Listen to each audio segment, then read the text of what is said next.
Hello, how's everyone doing? It is your fallen angel back with another video. Today, we are going over Gopi Krishna, sage of the Kundalini energy. Now, while Gopi Krishna is not the creator or the first man to awaken Kundalini energy, we are going over his story, his remarkable story, and he is one of the sages of Kundalini energy. Therefore, we'll go over his story. Without further ado, let us begin on the story of Gopi Krishna, one of the sages of the Kundalini energy. Gopi Krishna was an office worker and spiritual seeker from Kashmir who was born in 1903 and wrote autobiographical accounts of his spiritual experiences. One famous one is Kundalini, Path to Higher Consciousness. Now guys, on this channel we talk a lot about the chakras, Kundalini, and aura, so feel free to check out those videos as well, for those videos are a prerequisite to this. But do not worry, this also will contain all those information as well. So, two unlikely events led him to the practice of yoga. First, his father renounced the world to lead a religious life, leaving his 28-year-old mother with the responsibility of raising him and his two sisters. His mother, as a result, pinned all her hopes for success on her only son. A massive burden placed on Gopi at a young age. Second, he disappointed his mother by failing a college house examination, which prevented him from attending the university. He attributed this failure to his lack of mental discipline, as he had spent his time at college pursuing enjoyable subjects and ignoring those that would be required for the examination. We know many men like this that waste their time in college because they just don't have any drive for it. But this doesn't mean that they're incapable. It just means that their passions are elsewhere at the time. And maybe later in life they'll realize this time wasted could have been used further, differently. Gopi was one of them. He felt great shame at this failure and resolved from that point forward to live a life of simplicity and austerity. He would restrain his desires, reduce his needs, and gain mastery over himself. He rebelled against his father's choice of leaving the world and instead chose to live as a householder and raise a family. So we see a great portion of his life has been stemming from his childhood traumas. Many people live through these childhood traumas. There's a reason you go through what you go through, because it makes you who you end up being. So don't ever fear that, why do I go through what I go through? Just understand, in the ultimatum, in the final end card, it was all for a good reason. He also adopted a routine of meditation as part of his mental discipline and practiced concentration exercises for a number of years. In spite of his religious orientation, he did not have a spiritual teacher and was not initiated into any spiritual lineage, which would have been a common practice for a religious Hindu. So, he did not have a teacher or anyone that necessarily taught him what he knew or helped him in these journeys. Nevertheless, he aspired to awaken this dragon, this serpent, even further. Over a period of years, he developed the ability to sit for a period of hours in concentration without any discomfort. The following account, which took place in 1937, describes his first Kundalini experience, which occurred while he was visualizing an imaginary lotus in full bloom, radiating light at the crown of his head. So guys, whenever we talk about meditating, we always want to visualize. We always want to visualize light, right? Because we are a light body. Therefore, in our other previous Kundalini videos, aura videos, we always talk about visualizing this light. You always want to visualize a radiating light, This is how you can spin chakras, you can unspin chakras, you can make your aura glow even more, and this is something Gopi even knew. Suddenly, with a roar like that of a waterfall, I felt a stream of liquid, light, entering my brain through the spinal cord. So from all the way from the bottom of the coccygeal, all 33 vertebrae, all the way up to the spine, to the brain. The spine is an elongation of the brain. He felt a waterfall of liquid light entering his brain. The Ojas Shaktis overflew, and his third eye was awakening. Entirely unprepared for such a development, I was completely taken by surprise, but regaining my self-control, keeping my mind on the point of concentration. The illumination grew brighter and brighter, the roaring louder. I experienced a rocking sensation, then felt myself slipping out of my body, entirely enveloped in a halo of light. We can see Gopi astral projecting, unknowingly, unconsciously, leaving his physical plane and completely dissolving as an astral plane. It is impossible to describe the experience accurately. I felt the point of consciousness that was myself, growing wider, surrounded by waves of light. It grew wider and wider, spreading outward, while the body normally, the immediate object of its perception, appeared to have receded into the distance until I became entirely unconscious of it. So guys, whenever we talk about Kundalini or astral projection, you cannot ever be in a fear state. You can never fear leaving the physical body. When you're in fear of leaving the physical body, this will never happen. You will never experience this amazing, immense amount of power that comes with awakening the Kundalini or escaping the physical body, because many people are scared to exit the physical body. I was now all consciousness without any outline, without a physical plane, without any idea of corporeal appendage, without any feeling or sensation coming from the senses, immersed in a sea of light, simultaneously conscious and aware at every point, spread out, as it were, in all directions, without any barrier or material obstruction. So we understand when we inhale oxygen, this is like a torus motion. It comes all around us. It's not just coming right in front of you. It comes all around you. This is a similar practice of the auric body. The auric body is all around you. And when you feel disengaged from the physical plane, you will feel this light all around you, spread out, without any feeling of an outline. It's like a child drawing or coloring outside of the box. There is no restraints. I was no longer myself, or to be more accurate, no longer as I knew myself to be, a small point of awareness, confined to a body, but instead was a vast circle of consciousness in which the body was but a point, bathed in light and in a state of exhalation, exultation, and happiness impossible to describe. He was in a state of bliss. He was in a state of oneness. He was no longer trapped in the physical body. He became one with the cosmos, and he felt one with the macrocosm. Shortly after the initial experience above, Gopi experienced a continuous luminous glow around his head and began having a variety of psychological and physiological problems. At times, he thought he was going insane or mad. He attempted to contact people reputed to know something about the Kundalini system of yoga, but could find no one who could help him through this difficult period. So this is why we consider Gopi to be one of the sages, because during this time, he was one of the only, or when in his area, he was one of the only that was experiencing such large feats.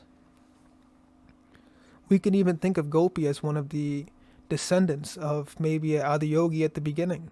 He could be a descendant of those kinds. He adopted a very strict diet, which helped him maintain his precarious mental balance, and for years refused to do any meditation, since he attributed all his troubles to the yogic concentration exercises he had been doing. So, it's an immense power that comes with the third eye. It seems that Gopi was scared. He was scared of what was going on. He was scared of the immense power that he felt. He was scared of what he awakened, right? And we also understood that Hindus are on a strict diet in general because meat is a heavier substance. The body, all food is energy. We use food for energy for survival, but some foods are lighter in index than others. Some are heavier than others. This doesn't mean weight, density, pounds, kilos. This is not what we mean by heaviness. We mean heaviness by the ideology of death, right? When we understand plants and vegetables, these things come directly from the sun, directly, right? This isn't regurgitated, right? Meat would be an animal's meat that was eating plants or vegetables. This would make the substance heavier. This is why that many Hindus and many religions, they eat lighter, right? They eat vegetables, fruits, and they try to stay vegan or vegetarian because it is lighter. And this lightness will also apply when you are meditating. Steve Jobs did this as well. He refused to eat meat after his journeys in India because he learned about the lightness and the heaviness that comes with certain foods. He was aware that a fundamental change had taken place in him after his experience of Kundalini. He believed that this experience began a process in which his entire nervous system would be slowly reorganized and transformed by the Kundalini energy that he awakened within himself. So yes, guys, once this Kundalini is awoken, it will change your life forever. It is something that takes practice to even awaken in the first place. In many people, it is dormant, and it will stay dormant for life. And the enemy works hard to make sure you never know anything about these 7 chakras, and to work hard to make sure that your pineal is calcified at all times, because only the true bearer, the user of Kundalini, understands its immense power and progress it has on the spiritual body. He conceived of this energy as an intelligent force over which he had little control over once it was activated. Gopi was overflowing with the Ojas Shakti. It was a mass amount of power, a massive amount of energy, spiraling open this third eye. He did not know what to do with it. He did not know what it was, and it was something he never seen before in the physical plane or the astral plane. And when he asked the people around him, it seemed like as if he was crazy. Gopi spends a great deal of time describing the fear and anxiety he had in dealing with day-to-day events after the above experience. The food he ate and the time he ate it became like a branch which a man grasps in rushing floodwaters, which saves him from drowning. He also acknowledges the importance of his wife's devotion and support in helping him maintain his sanity during the decade following his first encounter with the Kundalini. This portion of his account could be described as a heroic effort to deal with something bordering on a nervous breakdown. So, very, very great that he met the wife that he did, that she supported him during his encounters, right? She didn't just brush him off and say, this man's a wild man, but she stood by his side and understood that this man is powerful in a way that we can't describe on the physical plane, right? And she could feel that. She could potentially smell the pheromones on him. You can feel this, right? You can feel when someone has an immense amount of aura around them, when their third eye is truly awakened. He was required to make a perilous journey into mysterious regions of the psyche, and he found it a very difficult and drawn-out process. The following experience occurred spontaneously about 12 years after his first experience, and only after he had been strengthened by the spiritually directed biological transformation he had undergone. So it took him some time to do it again, but this time he was ready. It's like when you first face a fear and you understand the nuance that comes with it. This time around you're ready to go. It's like losing a fight as a boxer and you know what's coming. It's a similar practice. You know what's coming. So you're not scared of what's going to happen this time. You're ready to go this time. Similar for Gopi. Without any effort on my part, and while seated comfortably on a chair, I had gradually passed off, or what we know on this channel as, a trance state, without becoming aware of it, into a condition of exaltation and self-expansion, similar to that which I had experienced on the first occasion in December 1937, with the modification that in place of the roaring noise in my ears there was now a cadence, like the humming of a swarm of bees, enchanting and melodious, and the encircling glow was replaced by a penetrating, silvery radiance, already a feature of my being, within and without. A beautiful thing to see that he is now feeling this in a more harmonic way. He's not fearing it no longer. Like we explained, guys, he is not scared of this energy. Now he is truly embracing it. Now he sees his being within and without. He understands the microcosm of man and the macrocosm of nature now. The marvelous aspects of the condition lay in the sudden realization that although linked to the body and surroundings, I had expanded in an indescribable manner into a titanic personality, conscious from within, of an immediate and direct contact with intensely conscious universe, a wonderful immanence all around me. He was feeling pure bliss. He was feeling one with the universe. He was feeling the connection between everything around him. He was feeling that everything that happened in his life is now coming back full circle, or better yet, Fibonacci looping.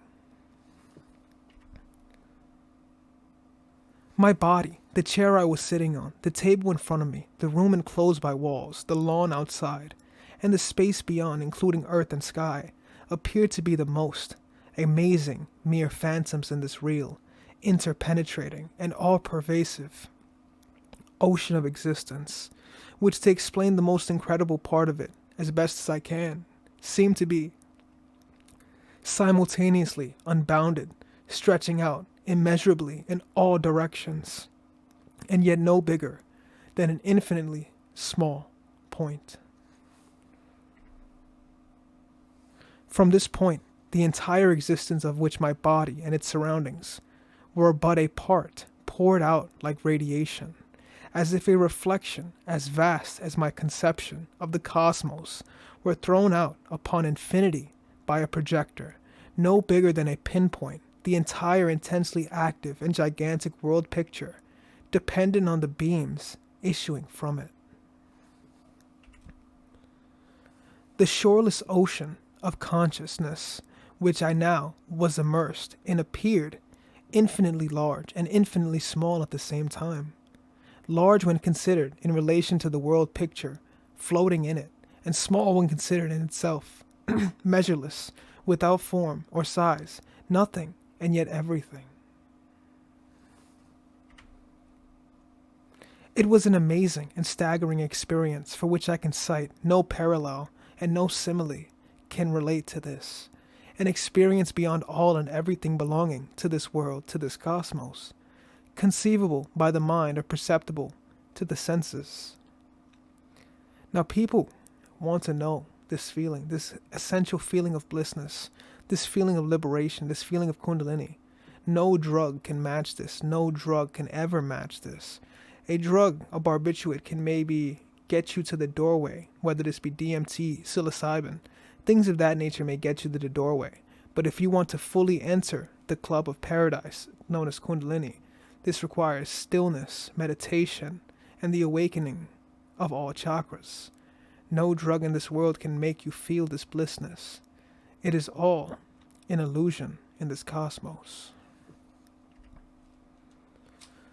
I was intensely aware of internally of a marvelous being, so concentratedly and massively conscious as to outluster and outstature infinitely the cosmic image present before me, not only in point of extent and brightness, but in point of reality and substance as well.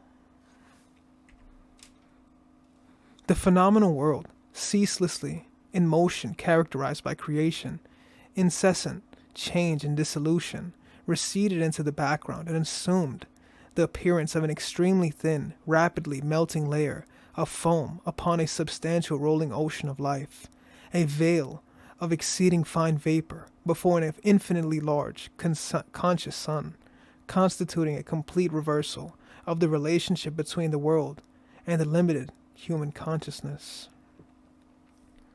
What we see in our consciousness is very limited to what's actually going on. Our light apparatus is only picking up what we need to see for survival. But beyond it, there's immense depths. There's worlds, realms, dimensions in which we can't see. Harmonious, beautiful, detrimental, scary. All these words can be used to describe what we know as the unknown. Ether, astral, quintessence, akasha, Kundalini, meditation.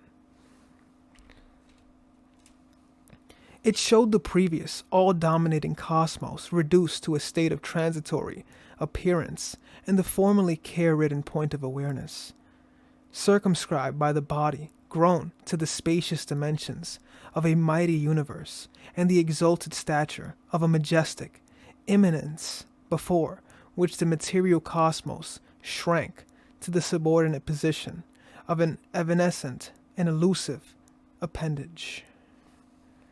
So guys, we explain how the nature around us is considered the macrocosm, and us as man is the microcosm. It is a very, very mini universe compared to the massive universe around us. Every piece of the universe around us is within us as well. Every piece of the stars, every piece of the planets, every piece of this earth, water, fire, earth, wind, air, ether is all inside of us now. Gopi Krishna's account contains a wealth of clear descriptions of the variety of mental states he passed through in his encounters with the Kundalini energy. However, one area that stands out as particularly interesting was the change in his experience of dreams. About a year after his first Kundalini experience, his dreams began to take on a phosphorescent quality, and he experienced the transformation of his dream life. Every night during sleep, I was transported to a glittering fairyland where, garbed in luster, I glided from place to place, light as a feather. Scene after scene of inexpressible glory unfolded before my vision. Now, guys, dreams have synchronicities in them. I explained this in our dream video. These dreams you see is your body exiting from the physical plane and entering the astral. These dreams have synchronicities with them. It's important to understand them and see them for what they are. When Gopi was going through his dreams, it's almost like he was moving with them.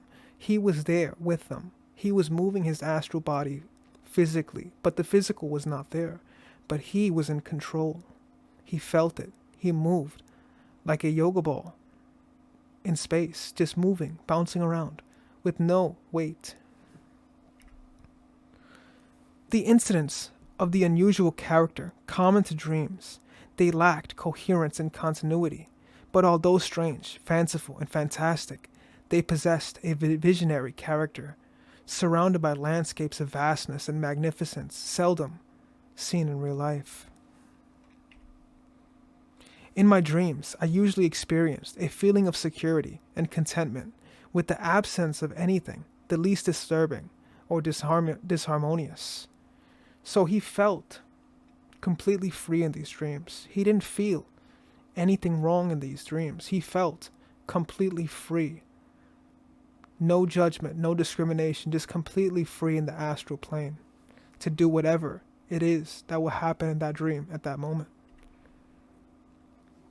Some would make the claim that Gopi Krishna's experience of mental chaos and insecurity were caused by his meditative efforts and would warn against such exploration. However, many transpersonal psychologists would claim that spiritual emergencies, dark nights of the soul, encounters with the shadow, shamanic sickness during tribal initiations, or descents into the unconscious are common among both indigenous and modern people.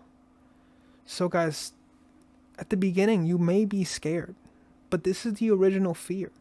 Gopi is expressing to us his original fear, and once he overcame this fear, everything was harmonious. His fear of death was gone. He was not scared. This is a fear many humans have, is a fear of death. They're scared to leave this physical plane because they feel they haven't done the right thing to leave yet. They don't know what's next. They're in fear of this constant state. But it's the truth of letting go.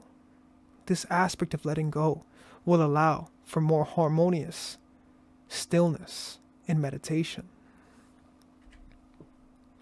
They can occur as a reaction to the use of mind-altering drugs, a spiritual crisis or call, past trauma, or any number of stressful experiences in life. The amygdala is picking this up at all times. Traumas, stressful things, the limbic system as well. Psychologists who are familiar with depth psychology see some such breakdowns as opportunities for growth and psychic integration of repressed or split off parts of the self, and a movement towards psychic or spiritual wholeness. So these things you go through in life, it's going to be a gateway to find your true liberation. So don't be in fear of the traumas you've been through. Don't be in fear of what you're scared of. These things make you who you are. It is a gateway, almost like a door, almost like an elevator to get you where you need to be.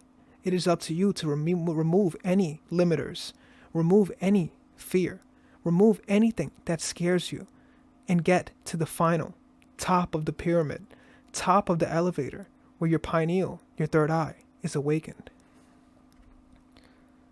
This opposes the more common psychiatric view that such experience is only a chemical breakdown of brain functioning to be treated with drugs, which is alter brain chemistry. The notion that meditation can or will make people insane is far too simplistic an approach and will likely only serve as an explanation for those who have an existing bias against meditation and inner exploration in general. Gopi Krishna's accounts of his experience stand out as among the clearest journals documenting a spiritual transformation of any this author has encountered. He is honest in describing the difficulties and dangers of the spiritual path and the intense pressure it can exert on the physical body. Now, many people say they are ready for Kundalini, but many people are not ready to leave the physical body yet. Many people are still scared. They think they're a big shot. They think they're God itself. While when it comes to Kundalini and it comes to meditation, they are not ready yet. It takes time, practice, and stillness. He is not a guru in the classical sense of one who has disciples. He is more of a seeker who later became a teacher, documenting his experiences with the Kundalini energy in a number of books in hopes of being helpful to others who encounter this extraordinary spiritual phenomena. Gopi Krishna attended conferences in the West on Kundalini Yoga and died in 1984. So guys, this has been our video explaining Gopi Krishna, sage of the Kundalini energy, his experiences, how immense the Kundalini energy is, why you should try meditation for yourself. So with that being said, feel free to like and subscribe, share, leave a comment down below. Check us out on Patreon, Rumble, Twitter, Instagram, things of that nature. This has been your fallen angel, and I am out.